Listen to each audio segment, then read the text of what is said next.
Life happens, and not always the way we expect it to. Every single day, we face change, stress, and uncertainty. What if you could learn to thrive no matter what life throws your way? Resilience expert Adam Markel and his inspiring guests explore breakthrough strategies to fully embrace change and build the resilience required to become change-proof.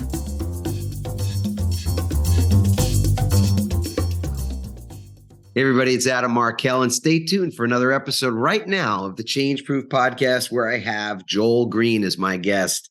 Many would look at Joel and define him by his successes, but Joel has been on both sides of life, and his perspective and successes are a direct result of where he came from and where he is going. After retiring from a career as a professional basketball player, Joel Green founded Pro Level Training, a seven-figure company, which is now partnered with Nike. In addition to running Pro Level Training, Joel is the national director for Nike Sports Camps and an accomplished speaker.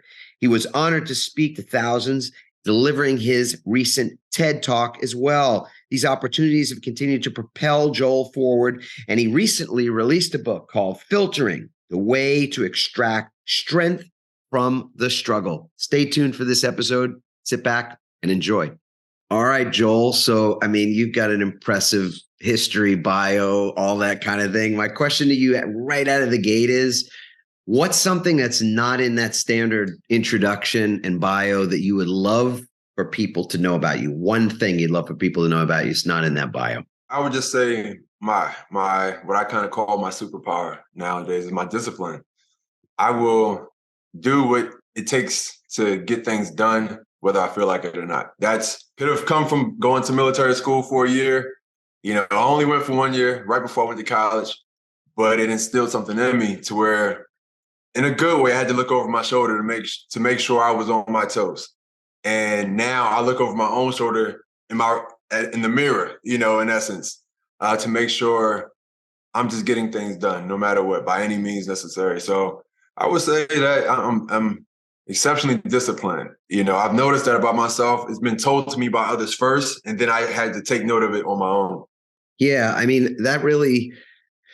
that drops in for me because I've both been lazy at times in my life and dealt with the results, but not knowing it. Of course, when when I was being lazy, I didn't realize there would be like what the consequences were.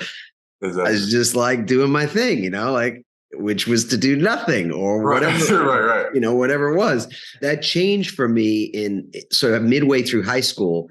So I was always into sports. I still am. I was always a bit of an athlete, never super great, but I was good. And I was good in a bunch of different things that was interesting in that respect. Midway through high school, I found swimming. My dad had said to me, I think you should go out for the swimming team. I don't even know why I listened to him, but I did. And I sucked. I could swim. I wasn't going to drown or anything, but I wasn't like competitive. These guys have been swimming since they were 6 years old. I'm like 14 or 15 in high school, but I loved it. I sucked, but loved it. And then I did get better. And the thing about swimming, for people that don't know this about that sport, it's pretty brutal because you swim before school. So that means getting in the pool at like 7 a.m. and then you swim after school when everybody else is going to go home and, hang out, party or whatever, do their homework, I don't know, stuff. But you swim after. So 2 hours beforehand, maybe, an hour and a half or 2 hours after is fairly standard. And I remember with our high school, it was a New York City school. I grew up in this little town of Queens. There's in a school that was like the Great Depression era, and they didn't have heat they had heat, but the pool wasn't heated, and they didn't heat the pool on the weekends either. So like I just remember getting outside to get on a bus to go to the school. So by the time I got there, it's already freezing. Jump in a pool that wasn't heated at 7 a.m. like on a Monday morning and stuff. You need to have what you that word discipline. Mm-hmm. So you mentioned military school training. That was my military school. Sounds like it. But you jumping in the pool that would have made me jump out of the pool, having to jump in that type of condition of water. Man, That's something special, man. But I mean, I guess what I want to do is I want to talk about, to start with, the importance of that, because had I not had that experience, some of my friends at the time, some of them were athletes, and some guys that I grew up with, they just didn't get on a team or something or whatever. But there was a difference. Some of those cats that I knew from like middle school, from junior high school, as we called it in New York, by high school time, they were hanging out in the park, just smoking. They were like stoners in the park. They were my friends. I love them. They're good guys and all that. But I no longer had that wasn't a thing I could do anymore. Right. I had other things that were taking me somewhere else. So tell me about so discipline started for you at what age, and give, more. I'd just like to get more on the context of that discipline. And as you said, since it drives you now to this day, I want to just unpack that a bit more with you. Discipline. Discipline for me, man. It again, I mentioned military school, but that was just a refining moment for me. Discipline started when I was younger, when I used to be disciplined. Like when I would get beatings, when I was, 5 and 6 years old, just for doing silly stuff in the neighborhood, having fights with my siblings. It was 4 kids and 2 parents and 6 of us in an abandoned house. So it's like we just going crazy amongst each other. And then, when they say, just get out of here, go outside, all of a sudden we go outside and keep making trouble too. And you grew up in Philly, right? That's the place? Okay. Grew up in North Philly. And, I loved it, man. It was difficult conditions, again, an abandoned house, our walls had graffiti on them. So we were allowed to draw on the walls and just add to it, because they already had literally markings from people that used to just go and kind of squat in the house before we moved in. It was abandoned. So our parents didn't even mind us writing on the walls and drawing Ninja Turtles on the wall and things like that. So it was difficult during that time, that age, wearing other people's clothes and donations from the church and stuff like that. But I didn't know as a kid really how harsh it was. My parents obviously knew, my older siblings knew. I was the youngest. Some things caught my eye. I knew we weren't as well off when we had to borrow water, from the neighbor and put it on top of the kerosene heater so we can have hot water. Small things like that.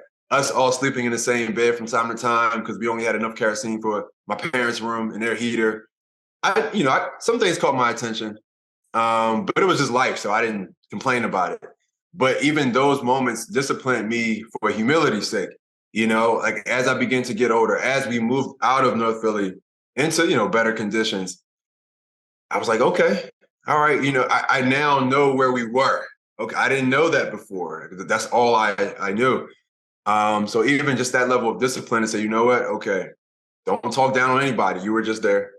I was able to start checking myself and disciplining myself. And you mentioned being a swimmer and versus your friends that you grew up with before that point, hanging out on the street, in the corner, in the park, stuff like that. Once I got into basketball, I've been into basketball since I was about 3 years old. I saw this movie called Teen Wolf with Michael J. Fox back in the day. And, I never looked back. But I got into organized ball at 8 years old. And so once that happened, we moved to North Philly at the same time. So not having the troublesome side of the streets that I was experiencing in North Philly. I mean, we only moved to West Philly, which is kind of the same, but it wasn't as bad. And then getting into basketball, that organization, man, added to my discipline because number one, I didn't want to get in trouble, so I couldn't play. So I was a little bit sharper in school. I was a little bit sharper at home. Talk back a little bit less, just so I could make sure I could play on Saturday with my friends, in the game. So those many things added to my level of discipline as a youth. And then as I got older, I didn't have to think much about it because you know how it goes. The sport just pulls you in. Like it just takes over your schedule. You know what I mean? Like you have practice there, you have practice there. You can't even honestly, they call them student athletes, but you're athletic students. Like you're an athlete first after a while. Your classes are based around your school schedule in college. It's just you're an athlete first after a while based off your schedule. And so it disciplined me by default after a while. For sure. I mean, at a certain point, the discipline begins to pay a dividend. But I don't know. I'm trying to remember from that point in my life, when did I acknowledge or connect the dots, let's say, a little bit about that? I would say for me, it was when I saw my body change. I mean, it's gonna sound maybe a little odd, but in my sophomore year, I started swimming. By the end of that season, my body was different. Like, I mean, you put in that 1,000 hours in the pool. Exactly, right. Right? You feel better about yourself when things, again, I was going to say the same thing in high school. Yeah. It happened in high school for me. Probably going into my junior year, it happened for me.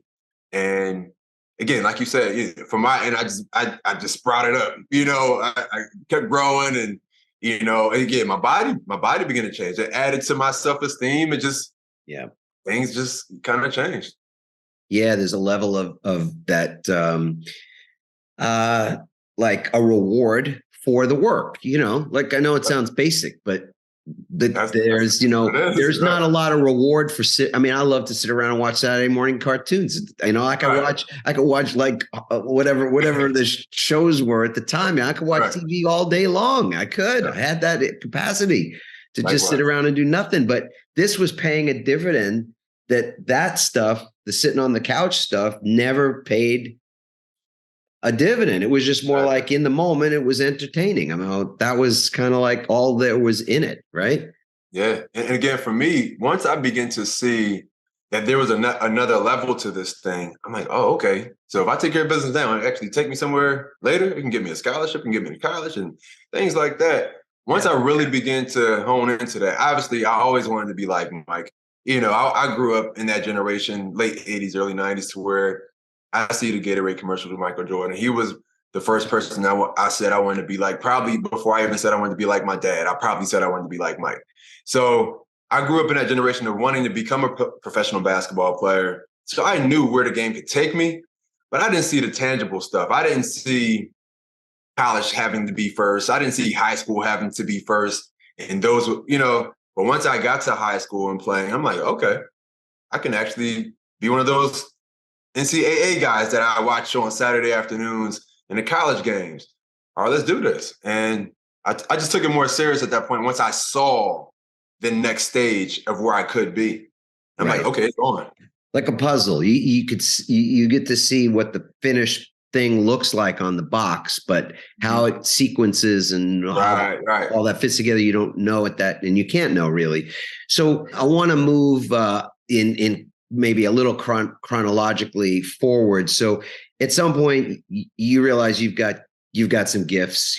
That's easy to determine, right? Because you either play well, you play at a level, right, where you're really competitive, and then your body is starting to also change and give you some extra boost. Where did you end up going to school? Where'd you end up going to college? For college, man, it's a heck of a story. Literally just wrote about it, but not just that, but that's a part of my story. I ended up, had it in a section of my book, but I went to 4 different schools. Well, drop the name of your book right here, and then let's give us any piece of that you want. Yep. It's Filtering: The Way to Extract Strength from the Struggle. Yeah. And it just released in September 6th, this past fall. Yeah, man. I started off at Siena College up in upstate New York in Albany. I know the school. Yep. Yeah, had a great time there, school-wise. I came in supposed to be the freshman of the this or freshman of the that, tore my hamstring before the season started. And so I had to sit out. And I redshirted the entire year. I had to watch my team play. It sucked. And the coach recruited over me the next season. And I left midway through that. That's my second year there. Loved my teammates, though. Loved the school itself. The basketball became a little sour with the coach just literally overlooking me. He stopped talking to me and everything. So I was going to transfer to St. Joe's University in Philly because they originally recruited me when I was in high school. I was the #1 recruit. So they said, well, hey, if you come here, NCAA rule is you have to redshirt a year. And I said, come on, man. I just redshirted due to a medical redshirt. Yeah. They said the rules. So they said I had to talk to the NCAA. I learned all these rules. I'm like, come on. The NCAA told me The only way you can continue to play is if you do what's called a 4-2-4 transfer. You have to go from a 4-year institution, like a Division 1, 2, 3, into a 2-year, like a JUCO or community college. And that's the only way you can continue to play without having to sit out. I said, just sign me up. I just want to play basketball. So I transferred to a school called Paris Junior College in Paris, Texas. I mean, I get down there, and it's literally an Eiffel Tower with a cowboy hat on top of it. Yeah. And now, you ever been to Texas before that? No, that was my first time. Right. So that was my first impression of the state, man. I'm just trying to picture that, right? Right. That was my first impression of the state of Texas. Right. The Eiffel Tower with a huge cowboy hat on top of it. I'm like, that was the first time in my life where I ever saw a true bale of hay blow across the street. I called home. It's like, guess what I just saw? It's like on the Westerns. A tumbleweed. I saw a tumbleweed blow across the street. And I was like, this is crazy. So I go down there midway through the season, win a national championship. I just wanted to be a little closer to home, so transferred to I had to do another year of junior college in order to get back to the Division I level. Hopefully, they said, if you earn your way back. So I transferred to another school called Cecil Community College of Maryland and won another national championship there as well, and earned another Division I scholarship to Rider University. That's where I ended up going for my final 2 years of school and graduated. Wow. Yeah. And how did Rider go? I won a conference championship there. We finished one in the league my senior year. Had a great time. We're all literally still brothers. We just got together last week. This is after 15 years or so. Amazing experience, man. And so despite the hardships of that initial part of the journey, getting injured, having my coach overlook me, I had to literally be, resilience. I had to be resilient. I had to keep my eye on the prize of, who I am. That was the main thing. I had moments of insecurity along the way to it's like, oh, shoot, why isn't this not working out according to my plan? But I look back at it now and say, oh, shoot, I actually got 3 championships throughout my, college career. 2 national, 1 conference. I can only thank God at this point. And there's a discipline. I'm going to use that. I just want to go back to that word for a minute. But I mean, even when it comes to how do we take care of our self-image? It doesn't, you think, oh, again, that's not a thing you need to be taking care of. It'll take care of itself. But that's the lazy. That's how, again, I would lean into that kind of laziness. I don't have to work on my own conception of myself. That's a less disciplined approach that pays that same sort of a no dividend. You don't get any, you get whatever you get your mood. Because I think the way you started this conversation, we say your discipline is to this day, you can do things even when you're not in the mood to do them. Like, I'm not in the mood. So you go, oh, well, I won't do that. A lot of people, I think that's an approach that when you're not in the mood to do something, you don't do it. Right. I'm not in the mood to have work on my own self-esteem. What does it take to do that to begin with? Some people go, what are you talking about? Work on my self-esteem. How do you work on your self-esteem? Like, is this like some silly thing you stand in front of the mirror and go, I love you. You're awesome. Right. I believe in you. Which I don't knock if people do that, because that could work and probably does.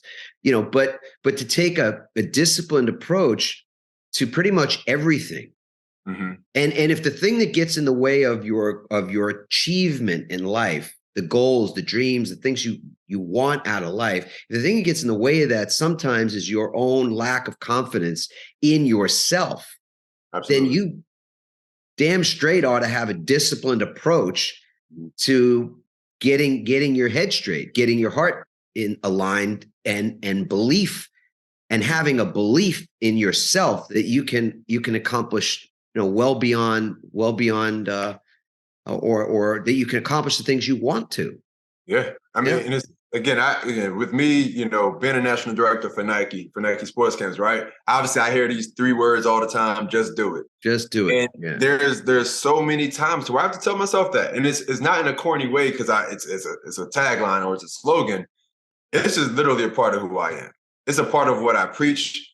When I'm talking to kids, that I'm training, or adults or pros that I'm training, I'm working with, When I'm talking to my son, I'm like, look, stop talking about it. Stop talking. Just do it, man. Because like we talk ourselves out of so much. We start thinking too much. And we need to just think less many times, because thinking leads to complaining. It leads to self-doubt many times. Not to where we need to strategically think about stuff. Think about those things. But the things that you ought to be actively working toward improving, think a little bit less about that and start getting to work, once you've already thought about the groundwork and the foundation of things. Once you've thought about the foundation, the driving force is in you, everything you need is in you. Just start taking steps. Stop doubting yourself along the way. And it's an interesting duality that takes place too, that I've told people, let's say going through my college career, right? Those 5 years to where I played for. And I'm like, you have to be in the moment. You have to. You absolutely have to be in the moment. But sometimes being in a moment can actually hurt, because while you're in the moment, you're getting, oh, you're not good enough.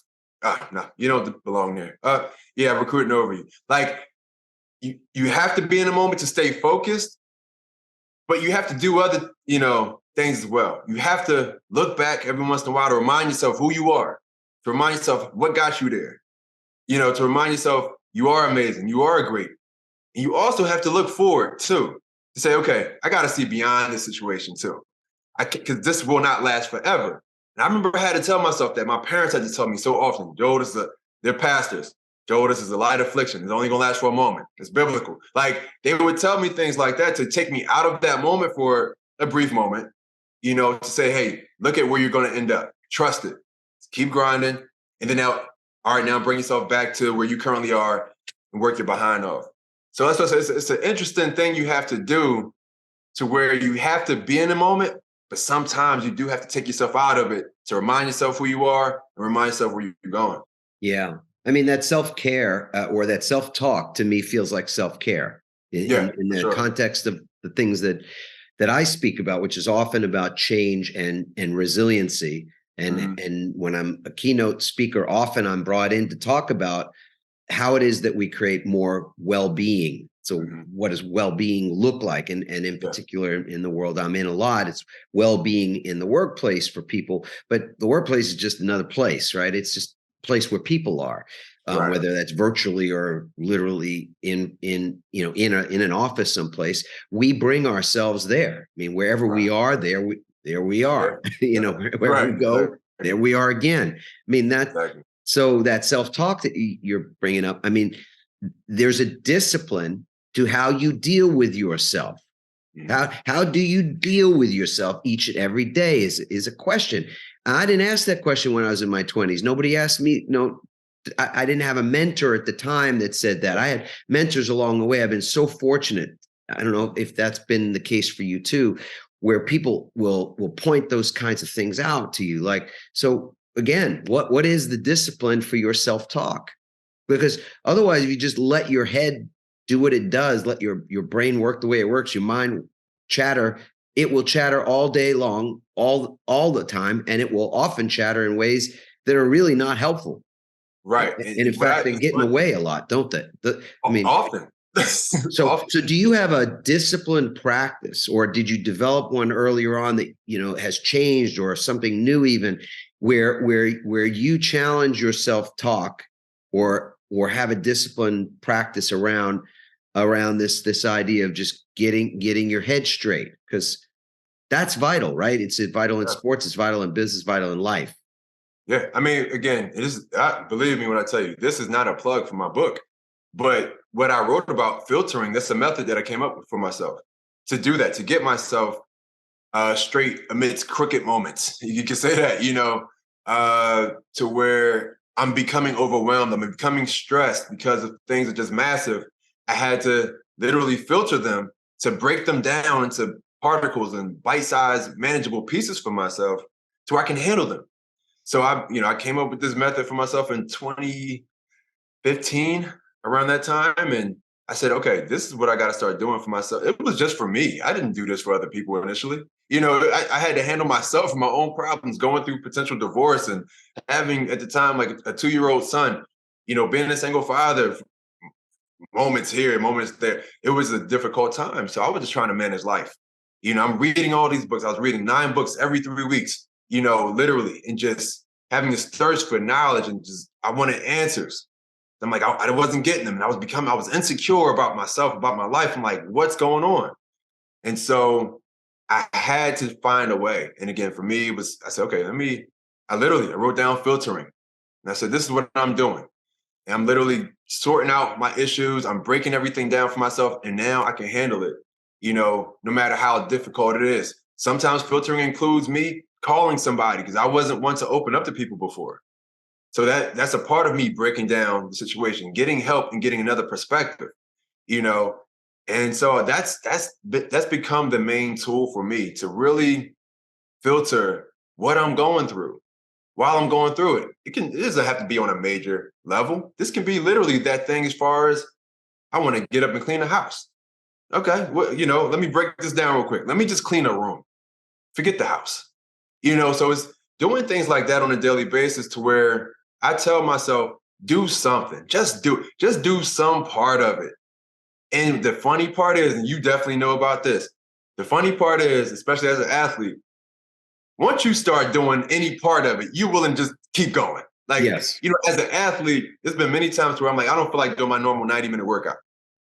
All right, Joe, just go ahead and do 10 minutes. All of a sudden, I'm 50 minutes in, I'm an hour in. Sometimes the toughest part is just getting started. It's the law of momentum, right? We've all heard this, right? Exactly. Right. But exactly. But because it's been said so often, I think we discount some things that are said that frequently, or that's become such a cliche, right? The body in motion stays in motion. The one at rest, Right. Sits around and eats Cheetos. Right. Pretty much. Or whatever. But I was just listening. I mean, you really brought that home for me. And people listening to this right now, I think, are just nodding and going, oh, yeah. I mean, filtering. What a word. What a word to describe that thought management. And I loved how we found ourselves in that spot just now, because that's you don't filter once a year. It's not like you change, like in your house and you got those filters, right? right. Exactly. And if you're lucky, if you remember once a year to go, honestly, change, right? You're supposed to do it every 3 months or something, right? It's like, when's the last time you changed that filter? It hasn't happened on my end, man. You're reminding me right now. So. I'm telling you, there are people right now pulling off the side of the road, writing themselves a note. I got to change it. Reminder, right? This is my own personal PSA, right? For that. Oh, man. But that filtering is literally, it's moment to moment, isn't it? Moment to moment. Absolutely. I mean, that's literally what it is. I do it every day now. Initially it was an intentional thing to do and to refer to, but it's become such a habit for me because again, I was speaking it from the stage too. Anytime I'm on stage, I was speaking it before I was even writing about it, and then as I began writing about it, it just became ingrained in me, man. And I started practicing this daily with everything, just honestly for fun. I'm like, okay, let me see if I can filter this. Let me actually try it here. Let me try it here. Let me just try it as a parent. Like if I'm being overwhelmed with parenthood for a moment, how can I break this down? You know what I mean? Okay, he wants to play, but you're tired, man. All right, just play with him for like 2 seconds. Just break this thing down. And all of a sudden he's pleased, he's happy, he's running away with a smile on his face. It's actually all he wanted. All he wanted was attention for a second. When you say, daddy, look, daddy, look, daddy, look, all they want you to do is like, just look for a moment. And they're happy. And they look away after that point. And it's like, there's so many things that we overwhelm ourselves with because we think that we have to do a whole lot more than we actually have to do. You don't have to do a whole lot to achieve actually a whole lot. And one thing that's helped me, a ton throughout, especially recent years, is I tell myself, don't feel bad for myself. I tell myself that often. I tell my son that all the time. He's only 10. But while we're training, because he's an athlete, while we're training for sports, I'll see him get down, right? Because he hasn't done something correctly that I'm showing him to do. Hey, don't feel bad about yourself. Don't pity yourself. I tell him that so many times. I see it on your face. Don't pity yourself. Because I'm like, the moment you start doing that, it's a chain reaction. And in the thoughts that follows that self-pity is dangerous. It literally impedes your progress. So I check myself right away. Don't feel bad for yourself, number one. Put that over here. Now you can think with a clearer mind. So that's one thing. It's the self-pity, man. Again, that's what led to my past insecurities, past self-doubt. It was that pity. It's a disease.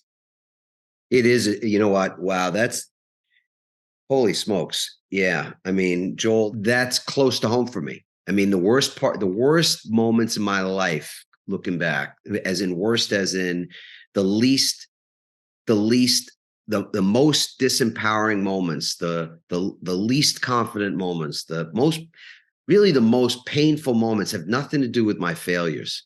I failed a zillion times, like, a lot of people have, right? It's the pity, the self-pity, the pity party, the feeling sorry for yourself stuff. And I didn't have, like, I got good advice from my dad. He gave me some really wonderful things to focus on, but I don't remember him ever helping me to reframe those situations. Instead, he would, at the time, if I remember, get a little upset with me.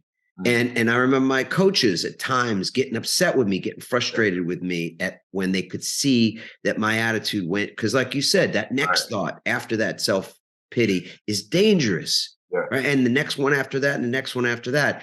So you're giving your son and you're giving these other kids, I want to talk about the Nike camp in a second here.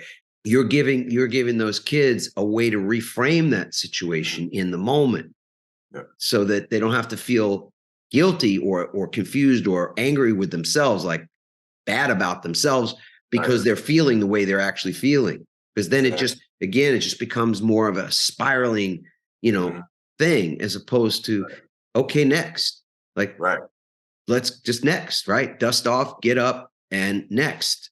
I mean, it's funny that you say that. Again, I tell people literally, because again, I coach as well. So whenever I'm seeing a kid getting down on themselves after they miss a shot, to get a turnover or what have you, I tell them literally, you have to tell yourself next play immediately. That's what a coach taught me, because I used to get so upset. That was me as a player when I was early in high school. I'll get so upset to where all of a sudden the play didn't go right for me. I'm pouting for probably the next 2 seconds. Those 2 seconds, it affected the other end of the floor, the next possession, because all of a sudden my guy ran back. He's on offense. I'm mad because things didn't go my way, and all of a sudden he's scoring because me pouting in that moment. So he told me, you got to tell yourself next play right away. And also, I was given a rubber band to pop myself, to snap myself back into reality. So anytime I'm getting upset, pull it real quick and just stay in the mode. Next play. So I mean, you're spot on with that, man. That's something that I've had to train myself to do, and now I train other people to do it. Yes, it's a recalibration. We used to, in the company that I ran for a bunch of years, we used to do the rubber band bit as well, which is, it's a way to use a physical, something physical that is a painful reframe, but but what's more painful, like a snap of a rubber band on your wrist, that gets you to change, snap out of it, literally. Funny to say it that way, right? Or the 10 minutes or however long that negative spiral lasts. And it can last a good long while. I mean, too long. Be lucky if it was over in 10 minutes, right? Right. Honestly, I mean, that's the thing. It's a lingering effect many times, depending on the situation. It could just keep going from day to day, and it's a scary thing, man. I had to learn so much again from athletics and teaching other kids now. And like you mentioned earlier, just the reframing of things. I help kids to, hone their anger. I told them, look, I prefer you mad than sad. I'll take mad any day, because especially in sports, anger is a good thing. It's a driving force many times. You just got to learn how to channel it. I said, but sadness don't help anywhere. Now, so even in just outside of sports and life, I'm like, the sadness, it don't really benefit you much, Now, obviously, if you can channel your sadness to help, other people empathy wise and things like that, and just with expression, of course. But, in the avenue that I'm in, I tell people all the time, I prefer mad than sad all day. I'll help you channel that and stay angry, and it's my job to help you channel that anger. Yeah. Tell me about the sports camps. So Nike sports camps, you're the national director. Give us a little bit about what that gig has been like for you, and where things are leading in that direction. Yes, I mean, I love it, man. I retired playing professionally back in 2010, 11. And I partnered with Nike Sports Camps that same year, believe it or not. Because I started my company, Pro Level Training. I'm CEO of Pro Level Training, and was just training kids during my off season. Even while I was playing, during my off season, I would come back home. There was a kid or two that would work out with me. I told them they really couldn't work out with me because they couldn't handle it. But I used to invite them. I said, look, if you can, I'll pull up to your house around 4:30, 4:45. You got to come out because I got to get to the gym by 5 a.m. I said, if you don't come out on my first horn, you're not coming with me. So I said, look, you can't work out with me. They would ask all the time, high school kids. I said, but you can rebound for me, right? So I would bring them to the gym. They would rebound for me. And then afterward, I said, I'll show you a couple things for like 20 minutes. And so I started enjoying that. And, this is while I was a pro. And so. In what city was this, or were you in Philadelphia? In Philly. Gotcha. Yeah, so this was in Philly. And so I started enjoying it, man. I would come back home and I'm working with kids. And it just organically, once I came back, decided to stop playing a little bit earlier, and I started a company. And, got married at the time. So it was just like the perfect time to see if I can be domesticated. Put it that way. So I said, all right, let me, start the company. And it was going really well. I was doing things, again, I call it pro level training for a reason, because I really wanted to give these kids, they may not even really have a shot at making it. I want them to still be able to know how it feels, right? To go through what we go through at that level, to just feel good about themselves. They get to do things they know the top guys around the world are doing. So approach it like a pro. Like that's it. Approach the endeavor like you're a pro. That's it. This is how you do it. That's how we teach them. It's a mentality, and that's exactly what we've been teaching them. And, Nike caught wind, and, we caught each other's, eye and everything. It was just a perfect situation. So began working with them and had one pro level training Nike camp back in 2012 after being partners for a little bit. And to date, now we have over 80 camps around the country. We're in 14 different states, about 45 different cities across the country. And it's a lovely situation, man, to where, my business being in other states, it just feels great to have an influence. Yes. On kids that I've never met, right? That's the best part. Right. It's like the people that I don't meet, it just feels good to know that my influence, my mentality is being built into them. Like it's nothing like it. And I don't even know these kids, firsthand. So it's been a great time. Mentoring. I would use the word mentor. It's like a mentorship that is so valuable.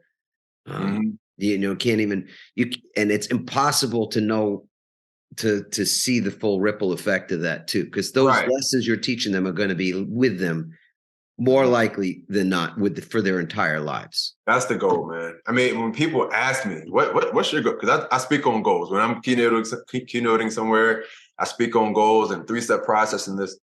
And so I've been asked often, what's your goal? I'm like, impact. I said I have the same goal, a similar goal to what McDonald's had back in the day. You would drive past and see on there the yellow marquee, served over 1 billion people. Right. I said, that's one of my goals. And I said, exactly what you mentioned. I said, I'm not going to see all these people. I'm not going to meet all these people. I said, but I can guarantee you, if I go ahead and affect 300 people from a speaking engagement or 1,000 people from an engagement, all of a sudden they go back home, they're able to affect 10 other people individually. And there's a ripple effect. They may say one thing that I said to somebody else, and they repeat that. It's just like a meme that travels around. But it could be a quote. And I said, that's impact. Now I just influenced 300 other people by way of that one person, just because they quoted my quote. And then that person they talked to quoted my quote. So I said, that's one of my goals, man, to have an overall impact across the globe. And I don't have to gauge it. I don't have to measure it. I just know it's happening. Yeah, I love that, buddy. I mean, I absolutely love what you just said. You don't have to gauge it. Don't have to measure it. You just know it. You just know that's what's happening out there. And you gave a TED Talk as well. So for our audience, if there's people listening right now who are new to it or watching on YouTube, show notes will have information about Joel's book, but there'll also be a link to his TED Talk. The TED Talk was about filtering. I haven't seen your TED Talk, so that's one that's on my list to catch up. In a way, but so there's 3 steps. As I mentioned, it's 3 steps, right? I talk on goals all the time. And I wrote about these 3 steps in the book, Filtering. But the TED Talk itself, this is during a high time. This was during shutdown. While we're all in shutdowns, I was supposed to be on stage. I remember before the pandemic started, and they asked me, said, hey, obviously no one's seeing each other in person. Are you willing to do this virtually? I said, absolutely. And this was not long after, the George Floyd incident, Breonna Taylor. And I was talking about it so much behind the scenes. I said, I would not feel, I was going to choose another topic to talk about initially. That's what I discussed with them. But I said, I do not feel right being on a national platform and not bringing these issues to light. Yes. So I spoke on equality. I said 3 essentials to equality. I know essentials was a big word during the time, essential workers and all that stuff, and so I called it 3 essentials to equality and just spoke on ways we can become more united as opposed to departed. And just offered some suggestions, tangible suggestions as well, as opposed to just saying, hey, let's be equal. Let's come together. Like that's what everybody's saying. But how? I love discussing the how, man. That's the most important side of things is the how. Like, how can we do this? So that's what I talked about. Hey, I want people to watch that. I'm going to watch as well. I'm being selfish here, and just in the interest of time, I'm not going to ask you to do a lot with this, but can we talk a little bit about the how? I mean, we can also have a second conversation and come back and just hit on that. So I don't want you to do it any short shrift. I'm just asking you, can you say a little bit about that? And then I'm going to, again, I'm going to get out there and watch this TED Talk. I'm sure people who listen to this right now are going to click that link and go and do the same. So. Well, I mean, what I did was, again, it gave 3 quick steps. Childlike imagination was the first step. Just letting people know, at some point you got to sit down and really think about this thing. You got to see beyond what you see physically. You got to see, beyond that. So using your imagery, your imagination a little bit. Sit down and really think about how things could be as opposed to how they are. You know what I mean? That's the initial phase. We can't be so caught up. It's tough to do. It's easy to say, but you can't be so caught up in the dislike of what's going on to where you can't think about what could happen beyond this point. And so that's why I tell people all the time, I sit myself down in silence many times and just breathe. And I just, I let myself think. I have literally thinking time because it voids my emotion. And that's what I need. So that's what I was talking about for a little bit. And you'll see that, just to have a childlike imagination, dream big, just like a kid would. So that you have to literally, not in a cliche way, but so that you have to actually grow in order to reach that goal. Like you literally will have to grow in a figurative sense, I should say, in order to reach that goal and to pursue that goal. And again, I was relating it to forms of equality. And, my second step that I said was you have to need your wants. We want things too often, but wants are optional. Like we're fine if we don't get the things that we want. Right. But if you don't get the things that you need in life, you feel that.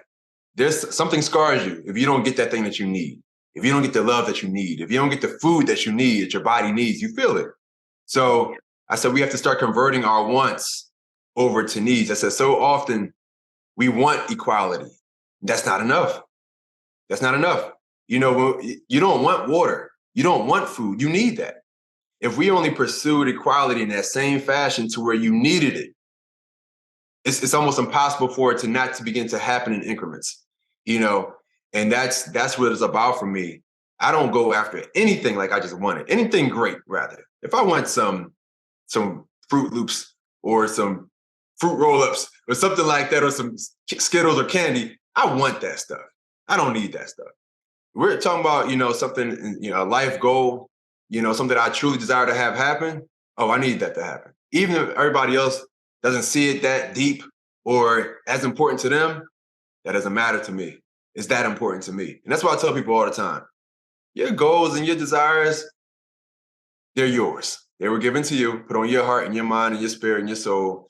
If they're important to you, go after them like they are that important, despite what other people have to say about it. So that was the second thing, was just letting people know, let's go after this desire of equality like we need it. Like it's been too long. You know what I mean? It's been too long of having all this inequality. Like we know what happened. We know what happened in the past. It sucked. You know, slavery. Like it sucked, right? We know. And even me speaking to African Americans often, I tell them, look, we all feel the same way. It sucked. But what we have to do is we got to still be in a productive mindset, as opposed to always just only looking back. There's nothing wrong with looking back. You got to know where you come from. Got to know what your past looked like. But beyond that, now, how can we move forward?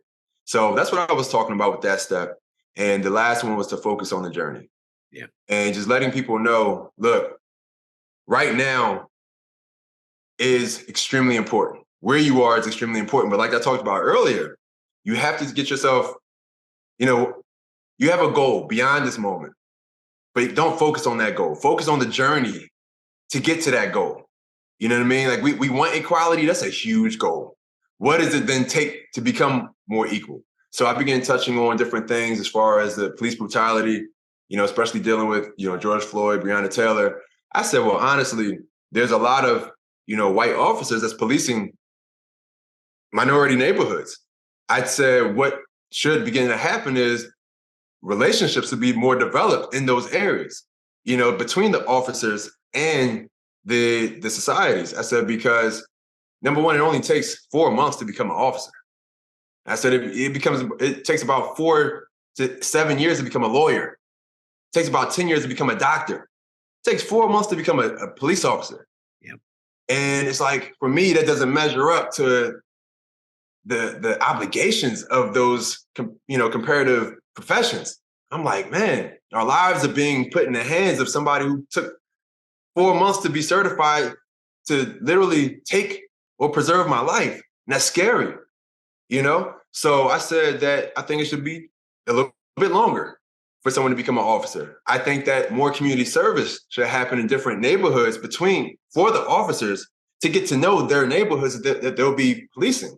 Because that way, at least the people in that neighborhood will know the faces of those officers. The officers will know the faces of those people, and they may be more or less apt to do something violently toward each other in a high intense situation, because they know each other a little bit more.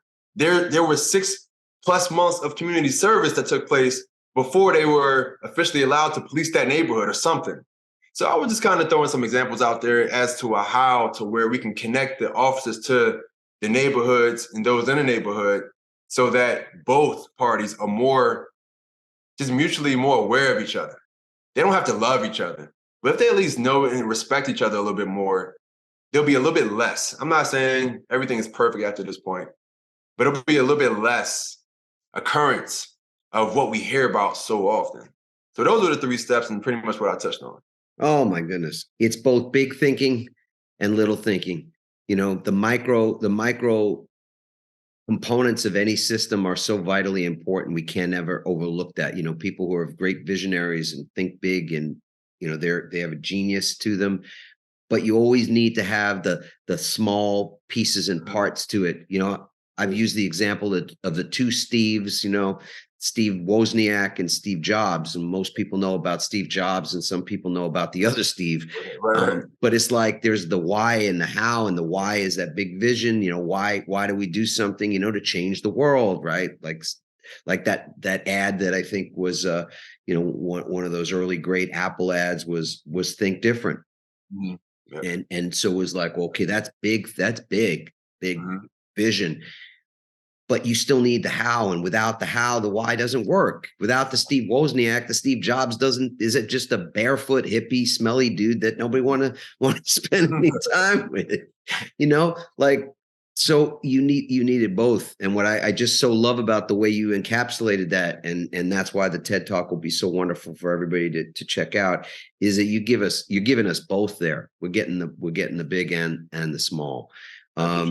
Man, Joel, I have so loved this conversation. So I will set the intention that we'll get to pick this up again and do another part to this. I know I'm certain people are going to want that as well. I'm advanced reading the comments and that people leave. And what I also want to say, I normally circle back to just something that you do on a ritual basis each day to help you be more resilient. Is there one thing that is that ritual? Is it the filtering? Is it that moment to moment ritual? Is it something else?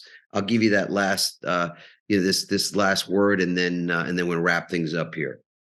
Well, I mean, you can say it's ritual or my routine. I mean, I wake up at 4:55 every day. And it's funny. This is just for me. The whole 4:55 thing. I just want to tell myself I woke up before 5. Right. So I'm a self-competitor. I'm that guy. I'm like, why wake up at 5 when we can do 4:59? You know what I mean? And say you woke up at 4 or something. So that's how I operate. So I wake up at 4:55 every day, and I wake up. First thing I do is I pray, and I just thank God. I mean, I'm just so intentional about that. It keeps me grateful, keeps me humble. It keeps me aware of my blessings, and just it gives me opportunity to hope and pray that other people will do well and are protected. And it makes me feel good inside, man. It's saying it that way sounds corny, but it makes me feel amazing. It does not sound corny. I'm just going to put that out there. I know people sometimes people are triggered by words like God or stuff to do with religion, and that's fine. I mean, that's the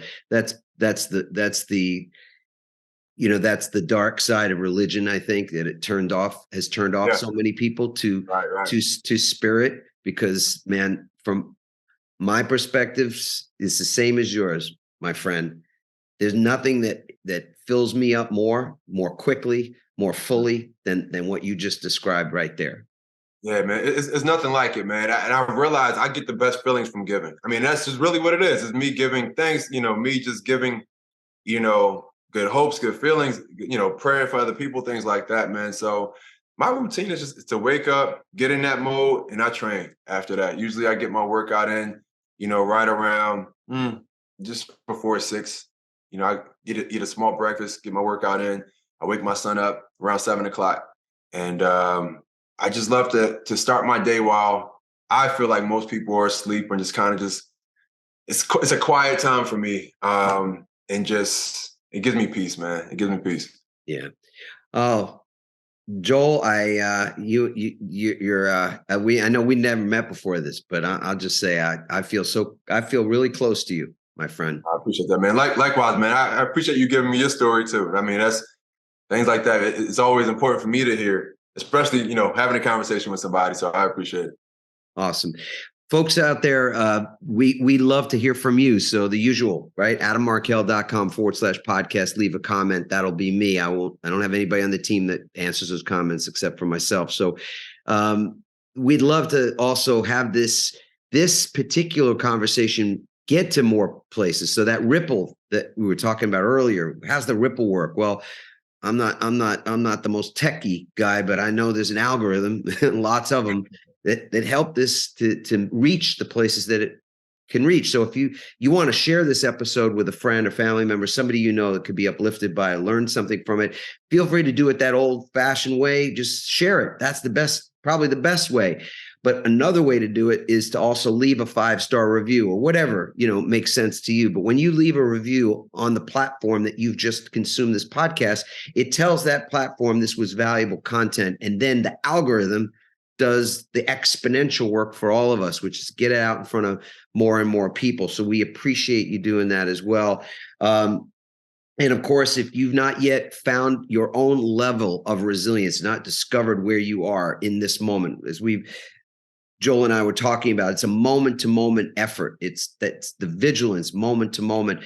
Where are you in this moment, resilience-wise? You can go to resiliencerank.com, and in 3 minutes, use this assessment to figure out, and it's entirely complimentary. It's our gift to you. Figure out just how resilient you are mentally, emotionally, physically, and even spiritually. And there's a whole host of things that you can do with that information. It's really valuable. And again, Joel, I just want to say thank you for your time today. Thank you for your insights today. Thank you for your heart and the work that you're doing in the world. Thanks, Adam. Thanks for having me on, man. I appreciate it. Man, I absolutely love talking to Joel Green. I could speak to him for hours and hours and hours. What a wonderful human, father, single dad, just taking care of his son and doing the good work. I mean, as Joel and I got to talk, this is it's daily practice, it's daily vigilance and discipline that is required for successful living. Success in our finances, in our business, in our relationships, in our health, all of that. And Joel is a disciplined man. And discipline can get it has a connotation of like in some respects, like it's hard and it's almost like it's punishing, it's grueling. And I don't get that sense from Joel at all. He reframed that word in wonderful ways during our conversation today.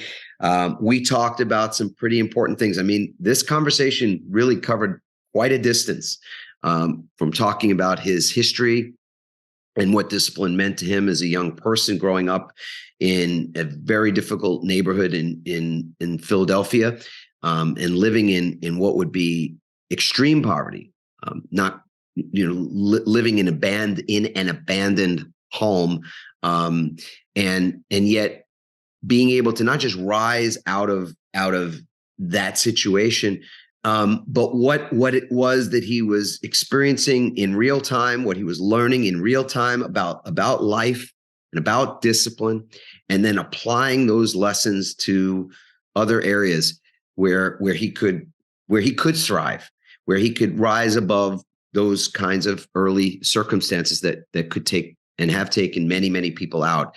Joel's journey is pretty epic and continues to be. And he's a remarkable leader. One of the things that we talked about was his TED Talk. And I really highly recommend that you, in the show notes, go and get yourself a link to that TED Talk. It is one that I've already watched. And now having had that opportunity to talk to Joel about it, I had to watch that TED Talk and listen to him talk about some things that are so important and have been so divisive in many ways, and also things that have brought us together, that have brought us to the same page in many respects, in terms of personal dignity and how we are protected and cared for by those that are entrusted to care for and protect us. And so I'll leave it to you to check that out. I was moved by it. Joel talked about converting our wants to needs. This is really, really powerful stuff right here, because so often it is that we say we want something, like we want this or we want that. But if we don't actually need it, what are we willing to do? To what lengths are we willing to go to accomplish that, to see that come to fruition? If we want to breathe, it's one thing. If we need to breathe, it's another. And I think that's the thing. There are certain needs we have in life, like to breathe, to eat. We need love. There are things that we don't just crave, but we actually need. And so one of the things that stirred up in me when I was listening to Joel is to think about things like equality. Think about how it is that we treat one another, how it is that we want the world to look and feel for ourselves, for our loved ones, for our kids, for our friends, for our colleagues at work. What's the world that we want to really live in? How do we want it to feel? And to what extent is that a need, an actual need versus simply a want? I'm going to leave that question hanging in the air for you all. I've been chewing on it since Joel brought it to my attention.